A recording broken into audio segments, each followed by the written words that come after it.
So then what goes into a protocol? Again, always caveats. This is sort of based on Cochrane and Prisma. Not all protocols are going to look exactly like this, but this is a really good, just sort of basic starting point for how you're thinking about what's going to go into your protocol. And so we've got introducing authors and their roles. How many authors are you including? How many of them are involved in the searching? How many of them are involved in the screening? How many of them are involved in the writing? It's really helpful to have those things in there. Also plug for librarians. Having a librarian either as an author or as acknowledged, but in that search strategy, if you plan that in advance and have that in your protocol, that looks really good for you when you're trying to publish. Of course, your research question will also go in there. And then the background, and I'm going to talk more in depth on like background objectives and methods in a minute. But just as far as like, these are all the things that you really want to have thought through as you're developing your protocol before you get into your search and your screening and all of that. So then, of course, we've got the eligibility criteria, your search strategies, your data collection and analysis.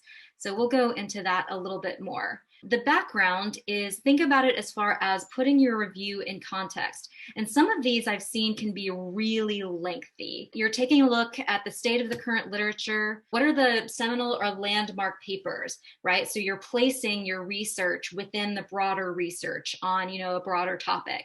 And so you really want to point out, these are the things that I'm taking a look at. I'm not missing anything. Are there published systematic or scoping reviews that relate to your topic? So positioning your review in among these other systematic or scoping or umbrella reviews that exist out there. How does yours add to the conversation? So relating back to those, what's the importance of yours? How is yours a little bit different here?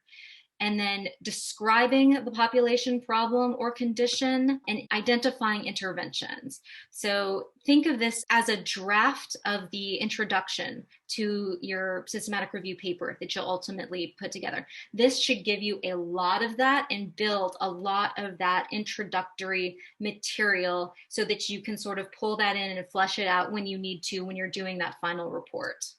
And then objectives is explaining your purpose. And it's going a little further into positioning your particular review into that background, into the context.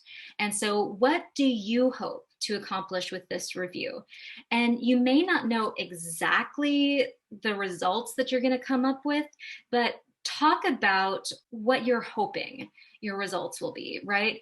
And based on the exploratory searching that you've done, based on the existing reviews, based on the seminal and landmark studies, what is it that's your position that you're trying to accomplish by putting this review together? This is a great place to include your PICO or whatever framework you used to develop like your research question and your eligibility criteria. And then really importantly, define the elements. So define the elements in your PICO, define your population, define the intervention.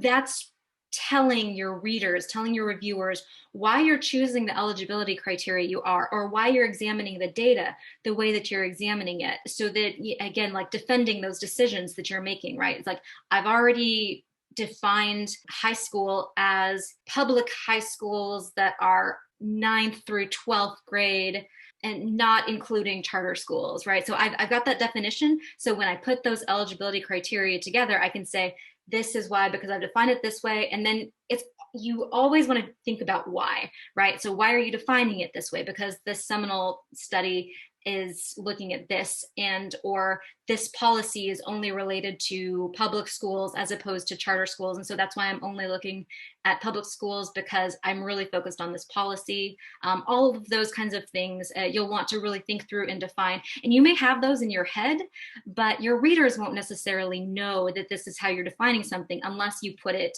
into words. And so that's one of those really helpful things that protocols will do for you, especially this objectives piece.